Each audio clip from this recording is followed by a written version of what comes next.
Bimbo guarisce perfettamente dopo essere stato benedetto da un sacerdote con una reliquia di Carlo Acutis. Salve a tutti carissimi, oggi voglio parlarvi di uno straordinario miracolo compiuto da Carlo Acutis, dal beato Carlo Acutis, uno dei tanti compiuti da questo ragazzo straordinario, nato nel 1991 e morto nel 2006.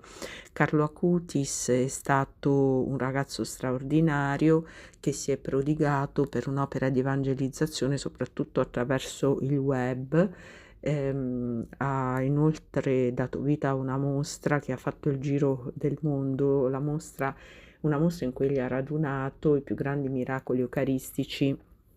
di tutti i tempi, e inoltre con la sua vita proprio vissuta e spesa all'insegna della santità, egli si è prodigato per aiutare i poveri. Si distingueva anche non solo per l'aiuto agli ultimi, anche per la frequentazione della Santa Messa, del Rosario quotidiano, per l'adorazione eucaristica quotidiana. È stato un grande esempio di luce, di fede, per tutti coloro che gli erano accanto e anche per coloro che soprattutto erano lontani un po' dalla pratica, no, dei sacramenti, eccetera, eccetera, dalla frequentazione della Santa Messa, insomma, non ci si, persone che magari ecco, vivevano il loro cristianesimo in maniera un po' superficiale. E Carlo Acutis è morto il 12 ottobre del 2006 dopo una leucemia fulminante. Praticamente ecco, ha avuto un calvario brevissimo però molto intenso, e dopo la sua morte ci sono stati diversi miracoli. Un caso clamoroso riguarda la guarigione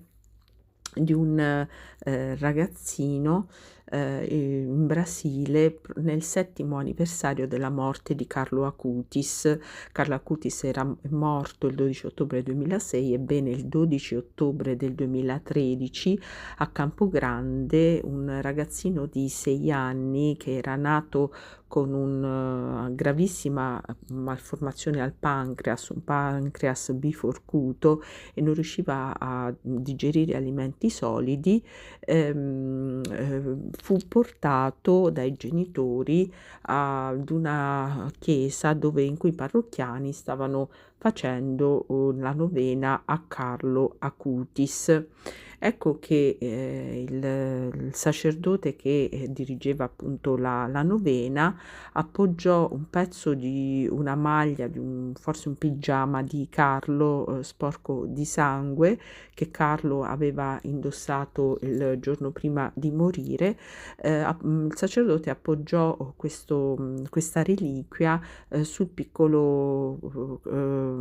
malato, e all'indomani fece un segno di benedizione. E praticamente al terzo giorno della novena al beato Carlo Acutis,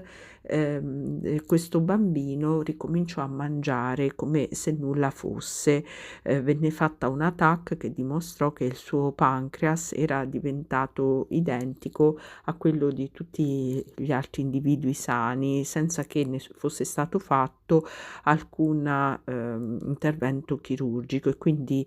si crearono le condizioni perché il miracolo fosse acclamato come tale, cioè guarigione istantanea, completa e duratura e spiegabile alla luce delle attuali conoscenze mediche. Quindi ecco, mi raccomando, preghiamo sempre questo beato e ci auguriamo che già ci sono stati anche tanti altri miracoli, ci auguriamo che presto il beato Carlo Acutis possa diventare santo.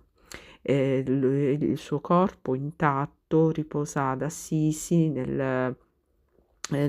santuario, nella cappella della Spoliazione, ed è visitato ogni anno da centinaia di persone, e siamo sicuri insomma che egli che da quando è morto ha dato segni prodigiosi, non solo ai fedeli, insomma, che si sono rivolti a lui, ma anche alla sua mamma, a cui ha profetizzato la nascita dei gemelli, a cui insomma, ha dato tanti segni della sua presenza tra noi ancora più viva e forte di quanto era presente tra noi, cioè effettivamente. E ci auguriamo, ecco, che possano per intercessione sua avvenire tanti altri miracoli e possiamo assistere ben presto alla santificazione di questo giovane straordinario, che solo parlarne e ricordare il suo straordinario esempio di santità, di purezza e di anima bella, possa tutti noi aiutare a trovare fede, luce e pace nei nostri problemi quotidiani e nelle nostre tribolazioni, e possa il tutto aiutarci a invocarne la protezione e l'intercessione per ogni nostra necessità, insieme agli altri grandi santi e beati.